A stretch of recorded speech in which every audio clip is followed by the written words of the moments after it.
The shrill laughter echoed through the resort's outdoor restaurant, a discordant sound in the refined setting. Eduardo, accustomed to dealing with guests of all kinds, was wiping down one of the tables with precise, disciplined movements. A skill honed over years of experience. He knew how to smile in the face of rudeness, how to ignore insults disguised as jokes. But that night, something was different. A group of tourists entered as if they owned the place, tanned by the sun and dressed in expensive clothes.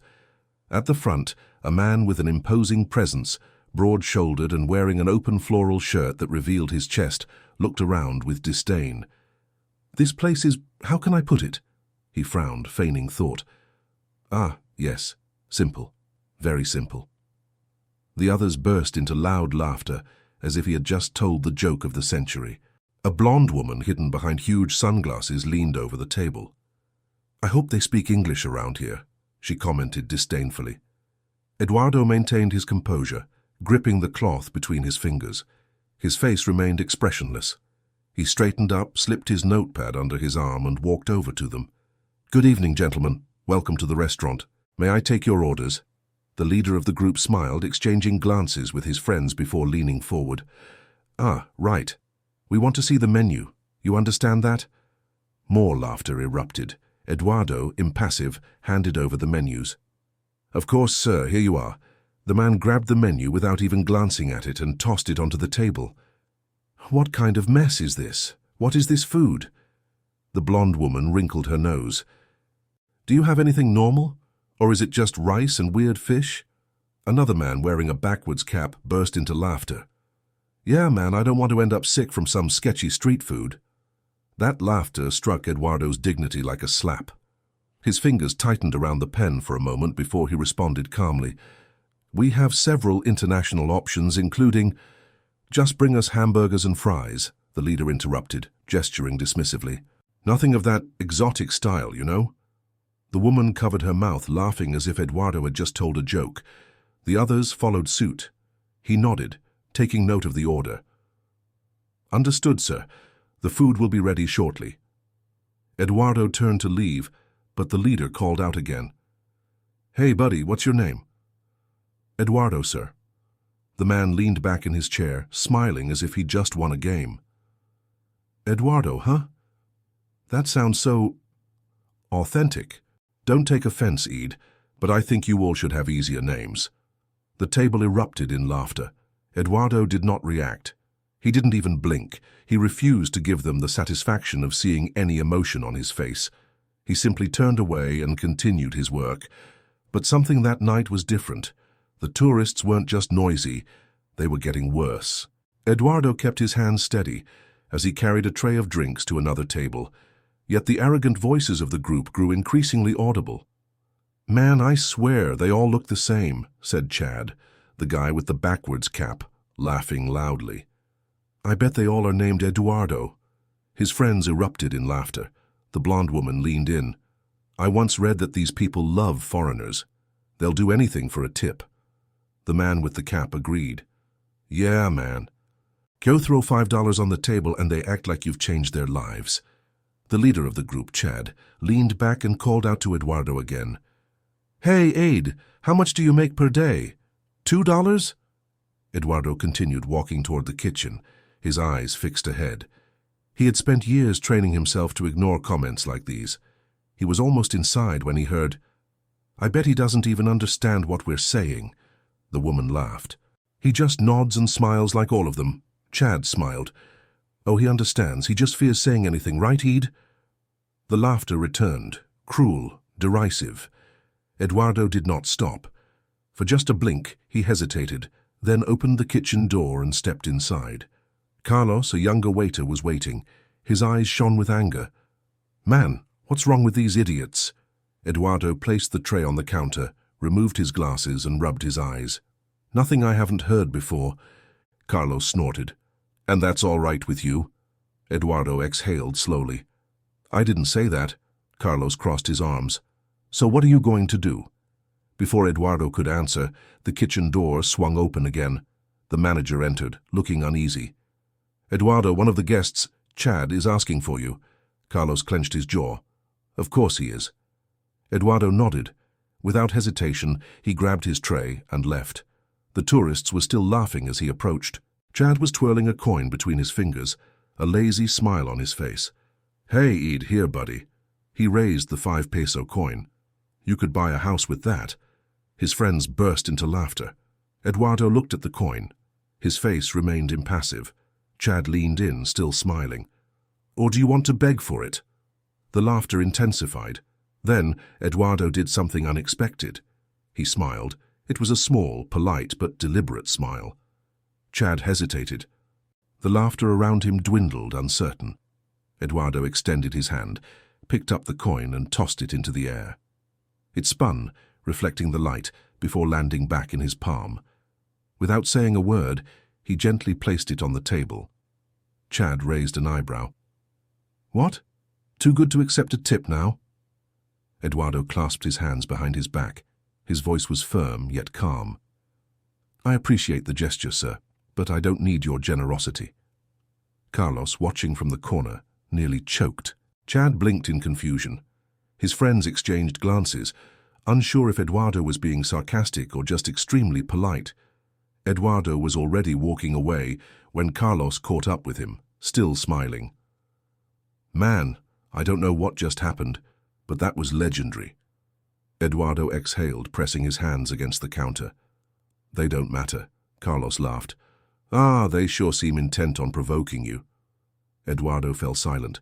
Carlos narrowed his eyes. "You're different. You don't move like the other waiters. You move like someone who used to be something else." Eduardo turned slightly.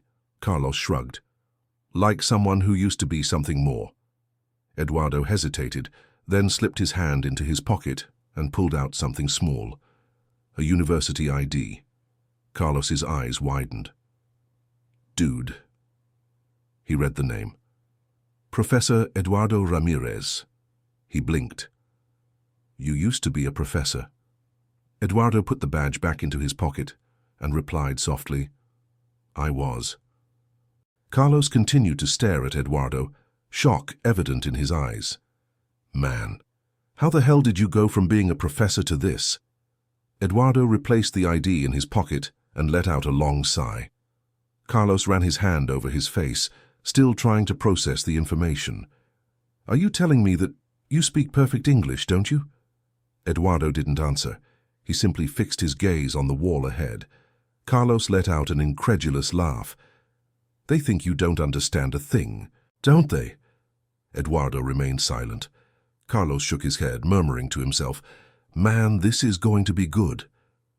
On the other side of the dining room, Chad's group continued laughing, completely oblivious to the conversation unfolding in the kitchen. The arrogant tone, the unbearable jokes, everything continued as before. For years, Eduardo had learned to ignore clients like these, but that night, something inside him whispered that perhaps it was time to teach them a lesson. Chad's laughter grew as he exaggeratedly chewed his hamburger. "This tastes horrible. Man, disgusting. What is this? Dog." His friends burst into laughter once again. The blonde woman theatrically wiped her mouth. "Honestly, I don't even know why we came here. This country is a joke." The man with the cap turned to Chad. "I mean, can you blame them? These guys do what? $5 a day? It's no wonder they love foreigners." Chad turned again to Eduardo, smiling. "Hey, Eid, is it true? Would you do anything for a tip?" This time Eduardo met his gaze. For the first time that night he held his stare without saying a word. The ensuing silence seemed to discomfort Chad. He cleared his throat, trying to regain control of the situation. Maybe he really doesn't understand us," the woman whispered. Chad laughed. "Or maybe he's just being polite. Right, Eid? You're just a polite waiter, aren't you?" He drummed his fingers on the table, leaning further forward. I mean, what else could you be? I bet none of you went to college." His friends laughed again. This time Eduardo's grip on the tray tightened. Carlos, watching from the kitchen, muttered a low curse. Then Chad said something that Eduardo simply could not ignore. "You know what I don't understand? How these people are okay with being nobody." The entire restaurant fell silent. Chad shook his head, feigning confusion. "Scheiss, what's the big dream here, Eid? Working hard? Maybe saving enough to buy a fishing boat?" Eduardo inhaled slowly. but Chad wasn't finished yet. "To be honest, man, have you ever left this island?" He smiled, leaning in a little more. "Wait, do you even know how to speak English properly?" The silence in the restaurant became thick. Eduardo placed the tray on the table, each movement calculated to the millimeter. And then, finally, he spoke. "I know 27 dialects and 7 languages." The woman's fork fell onto her plate. Chad blinked, confused. Eduardo's voice sounded impeccable, fluent, no accent. "I said," he repeated calmly, "I know 27 dialects and 7 languages." The group remained in shock. Eduardo tilted his head slightly. "You seem curious. Would you like me to translate what I've been saying into French, German, or maybe Mandarin?" Chad opened his mouth to respond, but couldn't. Carlos, from the kitchen, had to cover his mouth to stifle his laughter. The silence became unbearable. Then, with the same calm as always, Eduardo pulled his university ID from his pocket and placed it on the table, face up. The words were clear. Professor of Linguistics. Chad looked at it as if it were a bomb about to explode. His face turned red. Eduardo smiled politely. "Does that answer your question?" The entire restaurant fell silent. The other customers had stopped eating. Some staff members had come over, curious. Even the kitchen team watched in silence. The weight of that moment was overwhelming. Chad pushed his chair back. "This is ridiculous." Eduardo tilted his head. "What exactly is ridiculous?" Chad opened his mouth again, then closed it immediately, and his friends were no longer laughing. Eduardo picked up the 5-peso coin that Chad had used earlier to mock him. He flipped it in the air once, then he gently placed it on the table. "You can keep it, sir. It seems you need it more than I do." Carlos finally couldn't hold back his laughter any longer. The woman from Chad's group grabbed her purse, visibly uncomfortable. "I think we should go." The others began to stand up, embarrassed. Chad looked at Eduardo one last time, but there was nothing he could say. He turned and hurried out of the restaurant, his friends trailing behind, ashamed. The moment the door closed behind them, the entire restaurant erupted in applause. The noise swept over the room like a wave. Some guests nodded respectfully at Eduardo. Others raised their glasses in his direction. Outside, Chad seemed to hesitate. Then he turned around, furious. "What? Now everyone's against me?" The woman in his group whispered something to him, pulling him away. But Chad still tried to regain control. "Man, do you think you're a hero? Some kind of genius who just humiliated me?" He laughed bitterly. "Breaking news, Ede. You're still just a waiter. You're still beneath me." Eduardo did not react. Then he smiled. "Funny, I was thinking exactly the same thing about you." This time, Carlos didn't try to hold back his laughter. Chad's jaw tightened. The entire restaurant watched, some recording the scene on their cell phones. Finally, the manager intervened. "Sir, we have a policy against guests who harass our staff. I'm going to have to ask you to leave." Chad laughed bitterly. "You're kicking me out because of him?" The manager crossed his arms. The woman from Chad's group pulled him once more. "That's enough, Chad. Let's go." Chad's fingers clenched into fists. He wanted to react. He wanted to wipe that smile off Eduardo's face, but he couldn't, because Eduardo wasn't fighting him. He simply existed, and that in some way was infinitely worse. Chad exhaled, grabbed his sunglasses, and left stomping his feet. The moment the door closed behind him, the restaurant erupted in applause once more. Eduardo exhaled slowly. For the first time in years, he felt that something had changed. Maybe that night had been worth it.